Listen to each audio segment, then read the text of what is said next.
So, hi everyone, I'm very happy to be here in Tor Vergata for the celebration of our 40th anniversary and sharing this roundtable with three very well-known world economists and also great friends, so it's a double pleasure for me.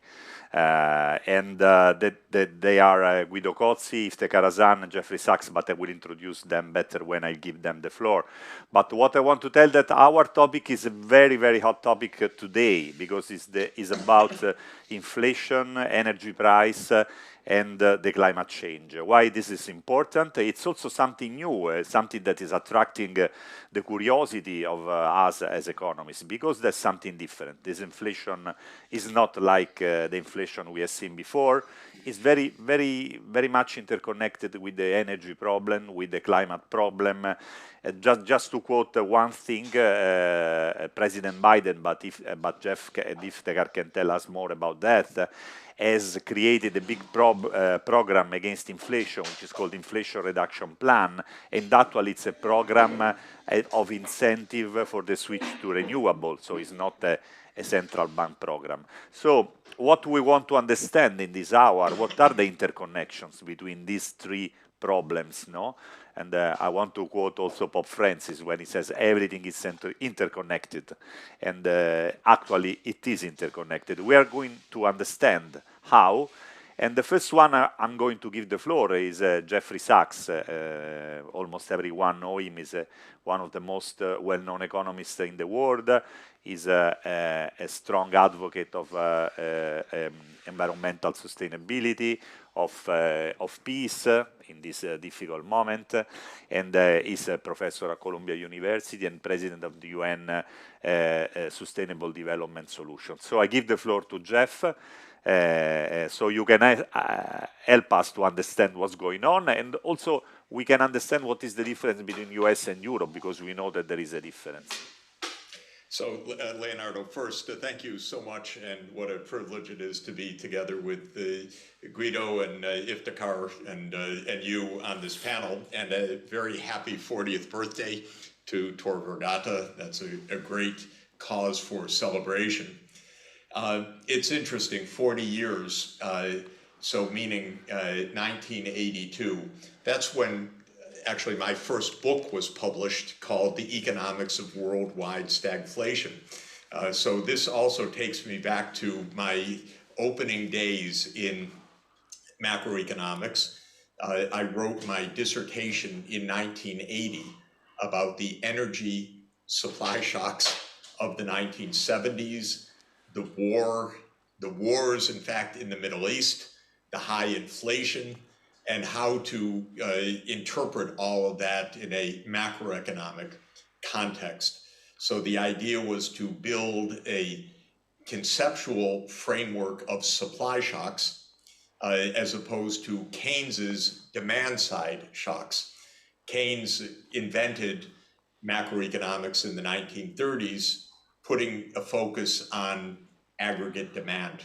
And in Keynes's original framework in the general theory in 1936, because he was writing about the Great Depression, he considered the supply side more or less passive and there, and that the big fluctuations in output and employment were due to demand side shocks. And 40 years ago, we had a stagflation in the world, meaning that output was declining or growth was coming to a crawl or a stop at the same time that inflation was rising. And that didn't look like a Keynesian aggregate demand shock, because normally if the source of a macroeconomic crisis or slow growth is low demand, you would expect that the low demand would be accompanied by falling prices or slowing inflation. But in the 1970s, we had slowing output or output decline combined with rising prices or, in fact, rising inflation. So evidently, what was shifting in the 1970s was the supply side of the world economy. And it wasn't so hard in the 1970s to discern what that shock was. In 1973, the oil-producing states of the Middle East launched a boycott of the Western countries as part of the war with Israel at the time. And that led to soaring oil prices, and that was a supply side shock because suddenly Europe and the United States and other countries dependent on oil for production, all of us, had a sharp rise in the price of oil, or you could say a significant fall in the quantity of oil, and that constrained output on the supply side and pushed up prices. The same thing happened in 1979. It was a very painful period, except it made for a very good topic for a PhD dissertation, I might say. And so I spent several years trying to model supply shocks. And in 1980, got my PhD, and then in 1982, published with my co-author, Michael Bruno, the book, The Economics of Worldwide Stagflation. Well, I mention this not only because we're celebrating a 40th birthday party, but we are back to the first stagflation in 40 years. We have rising inflation. In fact, not only rising prices, but rising rates of increase of prices. And we have falling growth or absolute declines of output. We don't know yet how deep the crisis in Europe will be. We don't know how deep the crisis in the United States will be. By and large, the IMF is projecting positive economic growth. That is, that the GDP measured in constant prices will increase, but very slowly in Europe and the United States. But it could be a lot worse than that, actually. It could be an outright decline. But certainly we have prices rising faster than in recent decades. In fact, an 8 to 10% annual increase, or even higher in some countries. I just looked at the IMF's forecast for 2022 year-end 2022 prices compared with year-end 2021 prices. And just to quickly tell you, 22 countries are projected to have inflation of more than 20%. 69 countries are projected to have inflation of at least 10%. And really remarkably, 157 countries of the world are projected to have inflation of at least 5%. Only 36 countries are expected to have inflation of less than 5%, which was the norm just a couple of years ago. So what is happening now is not one, but several supply-side shocks that have deeply disrupted the global economy and are leading to the soaring inflation combined with the slowing growth or economic contraction. What are these supply-side shocks? Well, the first one was the pandemic itself. The pandemic, which broke out sometime at the end of 2019 or the first days of 2020, depending on first what one believes and where one lives, was a supply-side shock. It closed down a lot of the supply side of the economy. It disrupted global supply chains that remain disrupted until today. The second shock is the war in Ukraine, of course, because that immediately disrupted normal trade patterns.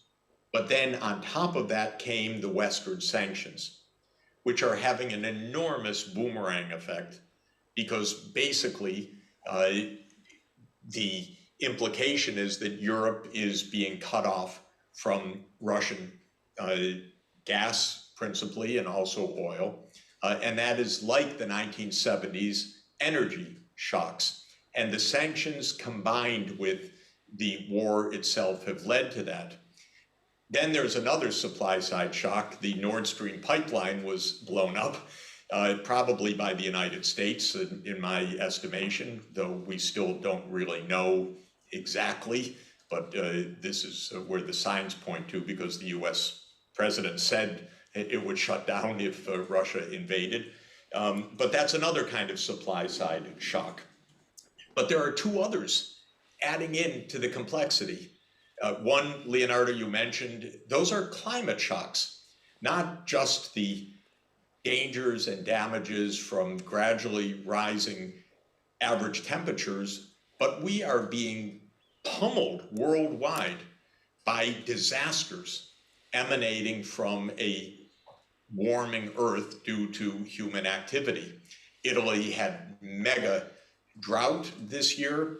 The Tiber is at historic low levels, but then it was followed by massive flooding because the permeability of the Earth's surface was reduced by the previous drought. China had mega drought, which is curtailing production from hydropower. In Africa, most of the dryland regions had failed rains, which sharply reduced crop growth. And the United States has now been hit by a mega hurricane, one of the most powerful in its modern history, also causing massive disruption. The final shock on my list, also a supply shock, is that the United States, rather unwisely in my view, but absolutely clearly, is trying to break economic relations with China. The United States has put on rather harsh export bans on sales of semiconductors and other high technology to China. But that is a direct disruption of global supply chains as well. It's another reduction of the supply curve. The US is doing it because it thinks that it is in America's geopolitical need or geopolitical advantage. I disagree, but it's doing it because or the consequences of it economically are a stagflationary supply side shock. So when you add it up, we are in a lot of turmoil because the pandemic, the war, the sanctions regimes, the climate change disturbances, the geopolitical tensions are all making it extremely difficult to manage the macroeconomy. And these 5 supply shocks that I've mentioned are at the core the stagflation crisis that we're seeing. This is rather different from the longer term challenge of decarbonization to stop the human-induced climate change. We needed to end anyway the dependency on Russian natural gas, but that was to be a 20-year process or a 25-year process, not a 20-day or 6-month process. So the consequences of a sudden cutoff of primary energy supply is quite different from a long-term transformation for the purpose of sustainable development. Now, one more point that I'd like to add to our macroeconomic scene is that in 2020, when the pandemic hit, both the European Central Bank and the Fed massively increased liquidity, especially the US Federal Reserve, our central bank. The money supply went up by about $3 trillion base money within a few months following the onset of the pandemic. The idea was that the pandemic could lead to financial panic and a financial crisis like in 2008. To prevent that, the Fed flooded the markets with liquidity. At the beginning, prices did not move. What moved was the stock market. The stock market soared, and everything else that money chased soared.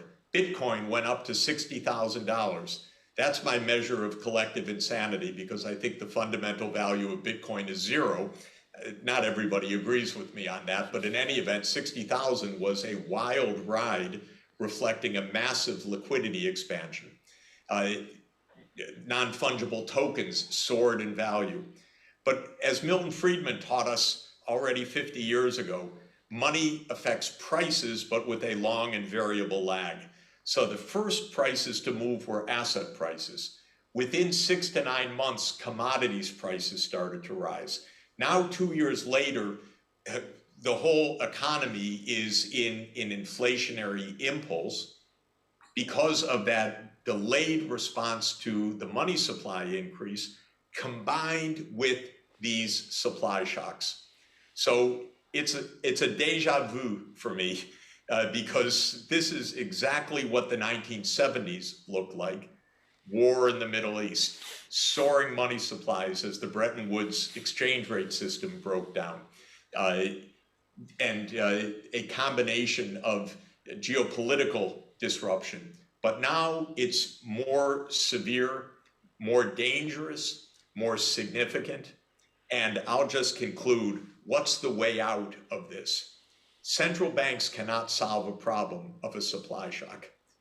They also have a hard time dealing with their previous oversupply of liquidity. They're raising interest rates now, which is going to exacerbate the downturn. They're doing that because of the now inflationary pressures that are being felt in the US and Europe and many other countries. So they are now tightening to stop the inflationary impulse, which is quite strong. That's going to deepen the downturn. How to address the downturn, though, requires supply side actions. The most important supply side action is peace in Ukraine. Stop the war, reverse this breakdown of relations and trade and the sanctions regimes with Russia. Unfortunately, our governments don't head in that direction. That's another long talk, which I won't give right now, but I firmly believe we could negotiate our way out of this in a way that is absolutely satisfactory for all parties, including Ukraine. But the United States has wanted Ukraine to fight, I should say, rather than to negotiate. But that would be my first step of a macro program. Negotiate an end to the war. Find a way to undo this sanctions regime. Stop the increasing geopolitical tensions with China. If all of that is done, the macro environment will remain difficult, by the way, but it won't be so hard to manage. We will then be able to turn our attention again to the longer term challenges of real transformation, peaceful transformation, to make the planet fit for sustainable development. So a few quick thoughts. Thank you again for letting me help celebrate Tor Vergata's 40th birthday. And back to you, Leonardo. Thank you, Jeff. Your speech has been really inspiring. It touched a lot of very, very important issues and also provided a list of supply shocks that created the current situation. So now I would like to ask to Guido to reason a little bit, and I say hello to Jeff and I thank him very much and see you soon.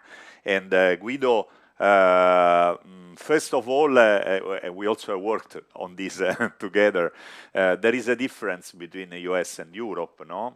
Is the situation of Europe exactly the same money supply impulse or different? And about the solutions, Jeff focused very much on the issue of the peace. What are the other solutions on the monetary side or on the energy side or whatever you want to add to the picture? So I give you the floor. Thanks a lot for inviting me, and congratulations to Tor Vergata, the 40th anniversary. That's incredible. In 40 years, it has become a fantastic place, super top university. So I'm very honored to be here. I think there are differences between the United States and Europe. And Jeffrey was mentioning Fed policy, which was extremely expansionary during the COVID period, and more exactly during the Trump administration of the White House. It pumped money like there is no tomorrow. The European Central Bank was more cautious. It has obviously been accommodating. However, I don't think that the European Central Bank was a fundamental driver of the inflationary process in Europe. If we had to blame institutions, I would rather say fiscal policy was extremely expansionary, and for good reasons, of course. Also because the supply shock related to COVID, to the pandemics, was quite a tricky supply shock.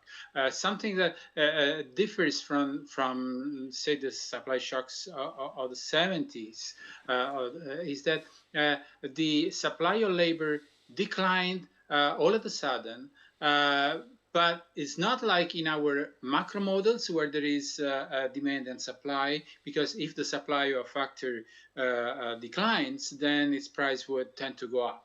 Actually, labor was banned from producing, partly, of course. So a large part of the labor force could not produce, and therefore they could not even bargain for different wages. We cannot say there was excess demand for labor in that period because firms could not use it in some sectors. So it was a situation in which wages would not be pushed upwards. Therefore, governments thought that there was a strong demand and supply shock combining at the same time. And also, there were parts of society that were suffering massively. So expansionary programs have their reasons. At the same time, something that was, I think, underestimated is that in a situation in which you have to produce less, you will have to consume less. And since the whole world was in a similar situation, we could not borrow too much from the rest of the world to compensate that. So someone had to consume less. So it was a time when I think we should have thought more about redistribution. And I think moderating public spending and public deficits is importantly linked to taxing more too. So taxing those who have gained from the pandemics, or those who have suffered less, and transferred to those who suffered more. That would have been the perfect policies. And in fact, looking through the world, I noticed that countries that were more fiscally disciplined managed to have a lower inflation. So this is something super important. Of course, another fundamental difference from the United States is that Europe is close to the war, and also is much more energy dependent, is much more commodity dependent than the United States. And therefore, while the United States tend to have potentials to be a net exporter of oil and, for example, other agricultural commodities, for Europe this is much more difficult. Therefore, I think most of the supply shocks, supply shocks reverberated in Europe much more. So we suffered fundamentally more. Regarding fiscal policy, I would be a little more monetary policy. I would be a little more optimistic. It's true that now interest rates are increasing. However, the current levels of the interest rates is much lower than the inflation rate. Okay, so the real rate, at least the exposed real rate, because nobody has a reliable expectation about future inflation, is certainly far below zero. Take even the United States or Europe. We didn't experience such low real rates in the past. So this is theoretically, central banks are reluctant to be restrictive because we are all hoping that in case the war solves, prices will go down spontaneously. The problem is that the longer the war lasts, the more inflation gets unshared, the more people will start expecting more inflation in the future and renegotiating their wages, their prices, and their fees, their everything, based on higher expected inflation in the future, which means then after the supply shock stops, then the central banks will have to massively increase the interest rates. Something that I think is very important, and I also work with Leonardo on that. I think when the moment comes to rein in money supply, to reduce money supply, which, by the way, it's true that increased massively during the COVID period, but it increased even more before the COVID period without generating inflation. However, that's true that during the COVID period it increased more intensively. So I think we must think of ways of reducing money supply that will not entail liquidating massive amounts of government debt held with the central bank. So there are other ways. For example, we should try to target private money creation, so bank money creation, and try to reduce money creation through different ways. Take, for example, the reserve requirement, which nowadays is hardly ever used, which is extremely low.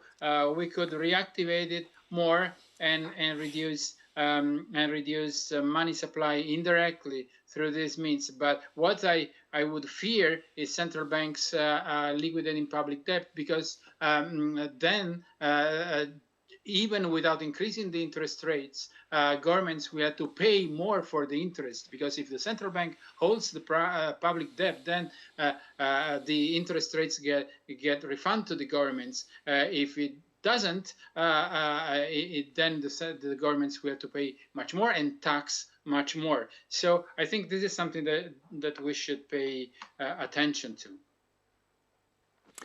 Thank you very much, Guido. And now, Iftekhar, while Guido was speaking, 2 or 3 things came to my mind. No, one thing is that I think the debate, it's really asymmetric. Also in Italy, everyone is complaining, and even the new Premier Meloni just today in his opening speech about the interest rate rise.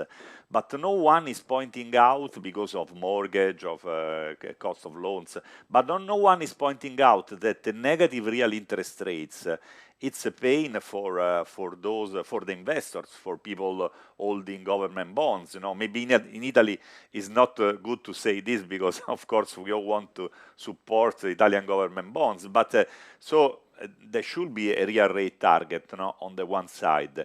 And on the other side, it's also true what Guido said, that in Europe we have been a long era of quantitative easing without any effect on inflation. Inflation started to grow only when energy prices started to grow. Basically, the core inflation remained still for a long time. And the last issue, which is really fascinating me, and also Iftekhar, it's one of your core topics. Also, I had the pleasure of work with you many times. It's about bank regulation. How much bank regulation is another tool to control money supply today, no? Because it has counteracted the quantitative easing basically in the last year. So how these things can work together? Give you the floor. Thank you very much, Leonardo. It's my privilege to be with you all on the 40th anniversary. I am proud to be associated with Tor Vergata for 25 years, over 25 years, actually 27 years, and be involved in many issues with you, Professor Michele Bagella and others, creating new PhD programs and others. So I celebrate with you today on this 40th anniversary, and it's a privilege also to be on the panel with Professor Cozzi and Professor Sachs and you, Leonardo Becchetti. In today's conversation about topic, the way that I am looking at this issue is that whenever there's inflation come in, whether it comes in from the supply side shock, and Professor Sachs have spoken about 1970s oil shock and related issues. Guido talked about the pent-up demand issues related to the policy issues. But I think in a long-term perspective, there should be some structural changes on looking at these issues. Because I will come back to the Hawaii disinflation is different, another issue. But let me put this issue in the forefront. Structural change, where this sort of increased prices, increased demand, supply shock, all those rigidity go away when there is a more free trade, free flow of goods and resources. If you remember, during the Obama administration between 2013 to 2016, there were 15 rounds of talk between the United States and the European Union to change the current trade environment, tariff environment, and create some sort of free markets. So the supply shocks we are thinking about now how we can create a monetary policy, create a different fiscal policy. And these sort of things are good. And I will talk a little bit about Biden's initiative and so on and so forth. But the key issue is that we need to think through a structural mode.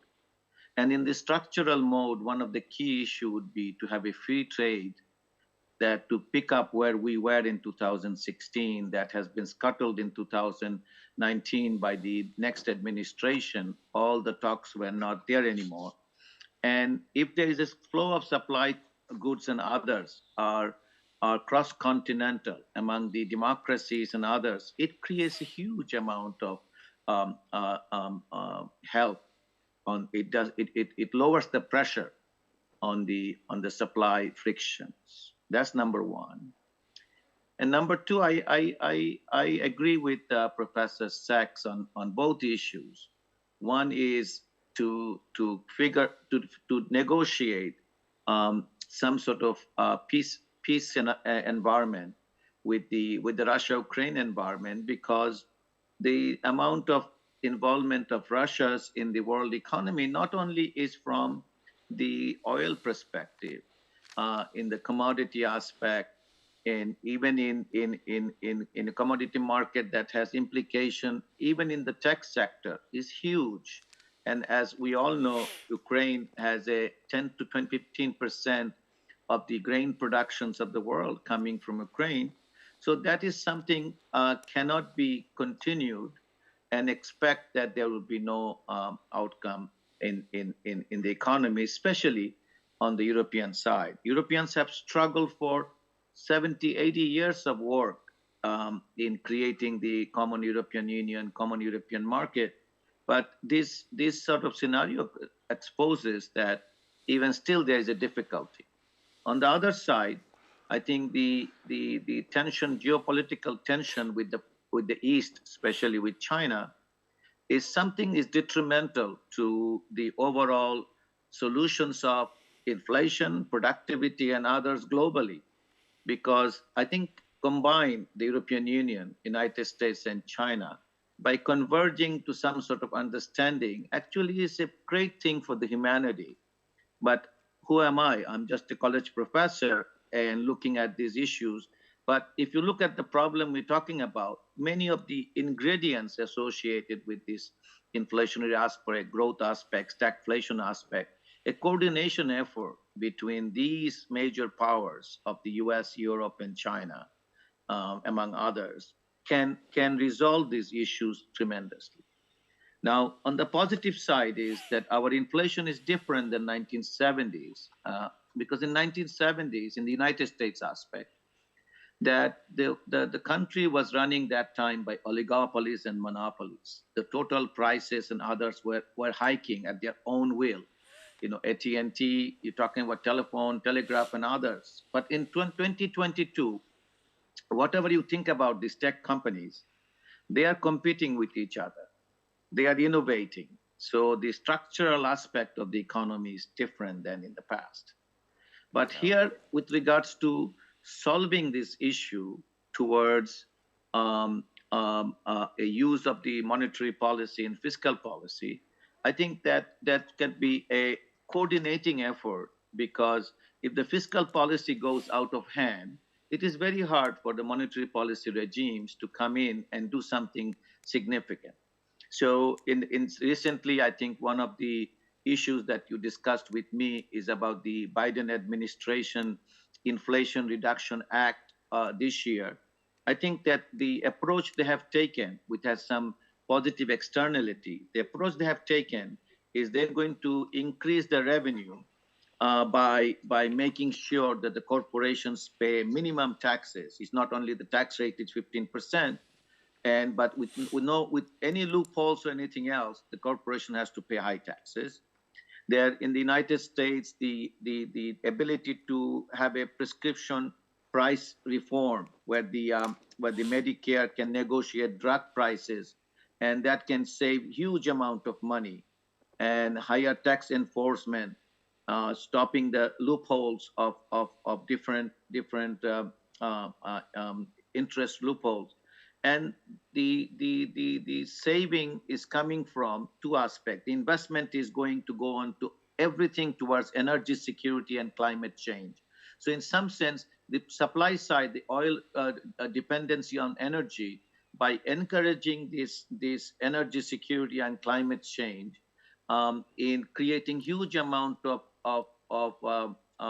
incentive given to small businesses, especially, and others, and creating some ability to reform the healthcare environment, is showing some restraint in the fiscal side, because the COVID environment has creating a scenario where the production process was stopped, not by 1970s or 1950s Korean wartime inflation, that many of the production process went into military production process. But now the issue is that we had a local supply chain stop because of the COVID environment. By having this sort of total deficit reduction environment helpful why? Because inflation is not in only is coming in from the supply shock. It's also at the same time is a pent up demand. If you look at globally, whether it's in Europe and US, the amount of people after 2-3 years of being at home, the amount of consumption driven, the amount of the products the consumers are asking for, home builders are reporting a shortage. You find that there is a shortage of semiconductors.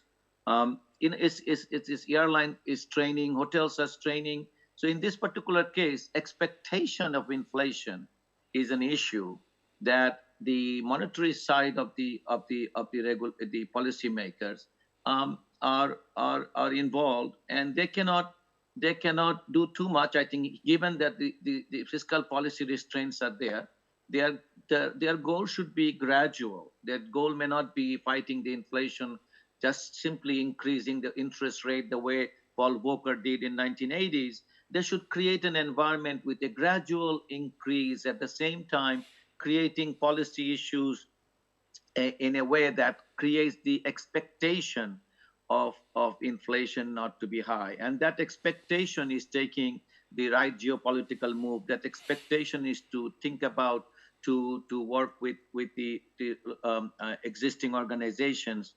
And here, when you speak about the role of banks and banking institutions, and you can see that there is a huge amount of role of the intermediation are taking place these days, not only by bank. There is a shadow banking sector, there is involvement of a non-banking sector through technology, through corporate involvement.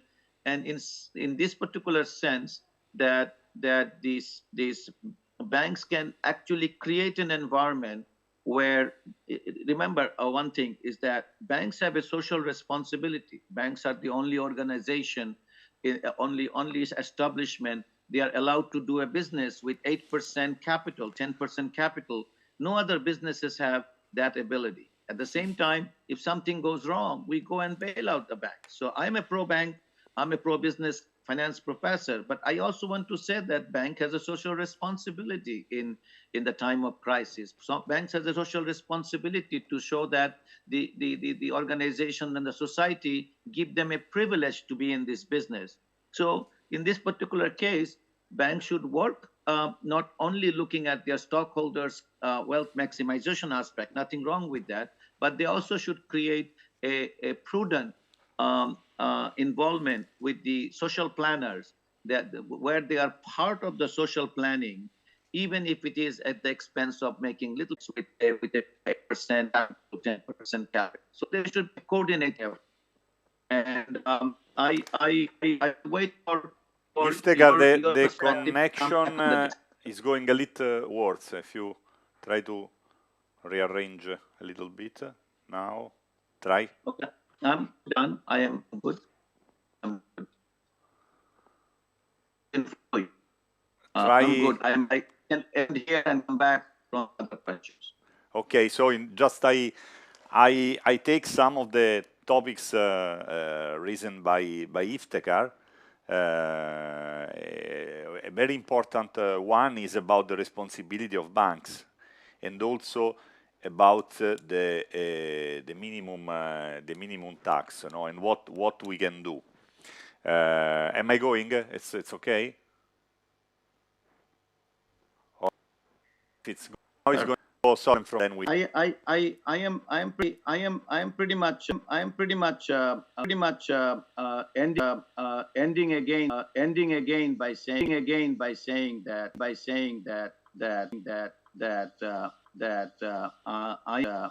I am very much thinking about, because Guido and Jeff both have given a significant perspective and solutions both in the short run and implicit in the long run. I'm emphasizing again on the long run perspective. Beyond this immediate decrease in inflation, I think we need to think about a structural change. We need to create, not looking internally, still go beyond what we have started and make this global aspect, create a free trade with the European Union, keep the supply chain, go in the Pacific countries where we have some agreement, bring China in the fold. The free flows of good, free flows of intermediation is going to be the long-term structural perspective on keeping a shared economic growth for the developed and developing country. I think this new mode of production process is the best. Thank you very much, Iftekhar. And first of all, I have to associate to one point that we really have to give you a tribute for our 40 years, because the growth of Tor Vergata has, of course, been supported very much by the constant friendship and work of renowned foreign professors, and you have been really a great pillar for this in our Tor Vergata conference since 20 years now, no? So that's been really great. And also the work we have done across the oceans with our students up and down. This is a really nice example of cooperation between universities. And I want to make a point, and after I'll ask you a question with a very short reply, no? Because we are going to. But my point, you have stressed all very important things, all the kind of supply shocks, the role of peace, the role of free trade. On my point of view, my experience for the last 3 years as an advisor of the Ministry of Environment, I have seen another part of the reality, which I think is very important. What I have seen a situation where all of a sudden, and you remember that during the COVID period, even though we said that the COVID has contributed to inflation, we had actually negative oil price. There was a moment 2 years ago where oil prices were negative. Then we had the sudden jump, no? With the war, the fear of the stop of the supply of gas from Russia, especially in Europe. That was our story. And the energy price skyrocketed, and only little by little the core inflation went up. So my point is that, and still now we have a forecast of a reduction of inflation in Europe, because we think that the gas price is once for all. There's not going to be another increase in gas price. Actually, in this moment, there is a fall of this price because all the countries are reducing their demand. Okay, so my point is another. What happened structurally now in the world? An incredible fall of energy price when energy is produced from renewable. No, you remember that there was this goal of the grid parity 10 years ago. Now the cheapest way of producing energy is with renewable. So if in the future we want to avoid high price volatility, because of course price of the fossil fuels can go down again, but there is a lot of volatility. This price do not depend entirely on our side, especially for Europe. They depends on the Arab countries, they depends on political decision and strategic decision of Arab country or of Russia. So what is my point? My point is that this is a great chance to align the goal of climate change and the fight of inflation. How? By being quick in this switch to the renewable. And I think this is really urgent. I was looking at some data. The concentration of carbon monitored by the Mauna Loa Observatory continues to go up. And even though 63% of countries accounting for carbon emissions agreed on the net zero programs, the speed of change is really low, and again, we also had some bounce back in this period with increase of production of carbon and whatever. So I think the one of the structural causes of this, it comes from fossil fuels. We should go toward renewable, because in this way we can also address the problem of climate change, which is going to be a permanent source of shocks, because we said that some of the shocks comes from drought, from floods, and this is going to continue. For example, we were commenting yesterday prices in Italy, and we found that the price of butter went up by like 30%, and this is related to the problem of supply in production of butter related to the climate change, to the droughts and these things. So we are going to witness a major disruption and the relocation of agricultural production, a series of agricultural shocks. So this really must push us in this direction. Also because from a theoretical point of view, and this is nice for us that we are researchers, there is a very long literature talking about 100% renewable. There is a very nice survey recently by Östra. And of course, it's not so important to know whether it's 100% or not. But let's consider that some countries have done incredible steps ahead in this moment. I think of Greece. Greece last week had a moment of 100% renewable production. Of course, these are moments. It's not medium or long-term situation, but it means that the system can work. This is the same for Scandinavian countries. There's the same for Portugal, for Spain.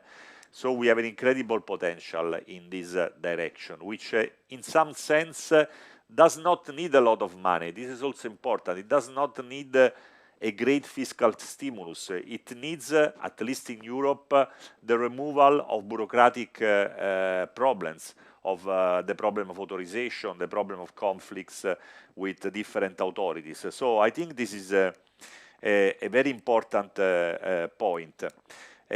Another issues that I wanted to emphasize, and here I want to listen from you about this. In terms of corporate social responsibility, I think that a core issues that can change the scenario is what the European Parliament has approved only some months ago, which is called carbon border adjustment mechanism. What do I mean? I mean the idea that international trade is not just a race to the bottom for production, no matter how, without taking care about environmental and social issues, but there are some environmental standards that have to be met worldwide, and if they are not met, products coming from countries outside Europe should pay an entry tax. And as you probably know, Iftekar, I was surprised by the fact that there has never been such an anonymous agreement, consensus between economists on this point. There is a document on carbon tax and border adjustment, which has been signed by more than 1,000 US economists, I think 25 Nobel Prizes or something like that. So my point is, I'm very much sure that this is going to be, should be a pillar of the future. But what I wanted to ask you also now is, what happens, what can be the consequences in terms of prices? Because if there can be consequences, no? It may be something one for all, not a price wage spiral, but of course we can create the idea that there is a minimum environmental and I hope social standard which should make foreign trade race a race for the better, but also under a corner of sustainable development. No? So I'm wondering whether this can be really the road we should follow, and whether we can avoid that this road can produce negative effect on the inflation side. If I may keep a couple of minutes before I give it. Yeah, and also Guido after. Yeah, Iftekhar, you go. I wanted to say, Leonardo, that you not only have been part of building these great economic institutions in Tor Vergata in your time since mid-90s, but you also have been, a tribute to all the faculty there. But I also give you tribute that you have been thinking about this renewable energy, corporate social responsibility ahead of all of us. And I think that shows your long-term perspective about these issues as an academic, as a scholar. I think I am with you that you rightly brought in and reminded us that we did not talk as much. The structural change is not only from globalization, and other structural change could be also by changing the mode of our consumption pattern, goes our way of life, all in favor of it. There are two aspects. Only thing I would add here, that some of the change that you're mentioning is from top down, where you create regulation and incentive. And the other one is bottom up, where the consumers and the investors and their perspective. Look at two simple episodes. In 1970s, when there was a huge oil crisis in the United States, you did not see US car companies are producing smaller car until the 1980s, because the plans were all for those big, huge cars. Until it was completely demanded by the consumers, they kept on bringing cars from Japan and other places. You found out that they adjusted to bringing new cars, and now United States make extremely new cars. You found out that corporate social responsibility was not an issue that was as much in the forefront, because the investors did not push as much as after the financial crisis of 2007 and 8. The investors suddenly realized that when there is a bailing out taking place of big corporations and others, many of them are not behaving that is consistent with their community, with their stakeholders and others. And that has forced the mutual funds and others that their investment flow is, their flow of money is coming from investors more and more interested in social responsible aspect. So I would say that we have to have a dual approach. One is rightly said about carbon tax, and others create an incentive from the corporation side. But we have to continue also to create incentive for the perspective of the consumer and investors. Some of the things you do, some of the organization and others you are creating, there's some of the social non-governmental organization. There should be some awareness of these issues, that it is not a short-term game of changing the inflation aspect. We immediately solve this issue.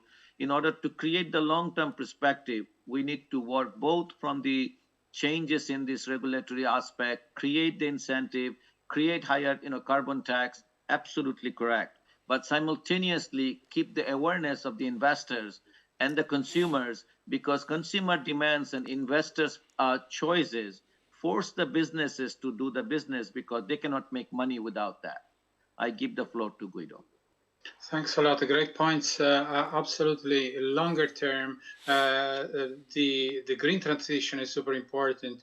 Also because fossil fuels are heavily localized geographically. And if you consider all the major wars that happened in the past more than a century, they were related to territories where fossil fuels were there. The fact that fossil fuels are localized in some parts of the globe means that the control of that part and of the routes coming from that part is crucial. Therefore, this is a booster for military spending and for dictators, for non-democratic governments and wars. It is important to emancipate ourselves from this, because otherwise it is true that prices can go down, but they will go up again, and worse, at the fundamental trigger of inflation bouts, they will sooner or later switch on. So it is important to have a source of energy that it's pervasive in the planet. You can imagine solar energy, wind energy, and so on. Okay, there are issues about raw materials needed for that, but then technology can help, because the fundamental nature of that technology comes from something that is not heavily localized. So I think, and this is going to be very important for future inflationary pressures, in my opinion. Thank you, Guido and Iftekar. Just my final remarks, because you raised a wonderful point. Guido, as you know, now the circularity gives a great help in this sense, because 90% of panel can be recycled, and this is going to reduce the pressure on material, on precious material from other countries. And also the technology is helping a lot, because the new innovation on batteries is going more and more toward the elimination of those material like cobalt that are more dependent from only a few countries. And Iftekar, thanks a lot. I want to conclude with your point, which of course very important to me, the bottom up, you know. The quality of an economic system is given by the civil pillar, which, by the way, sorry for the proud, it has been invented in Italy before that Raghuram Rajan has discovered and brought also in the US literature. So I think we have a great history from this point of view, and also a great recent history, because 22 years ago we founded the first, I would say, in Italy, ethical investment funds, when also the first one were coming in the US for boycotting South Africa or whatever, not that story.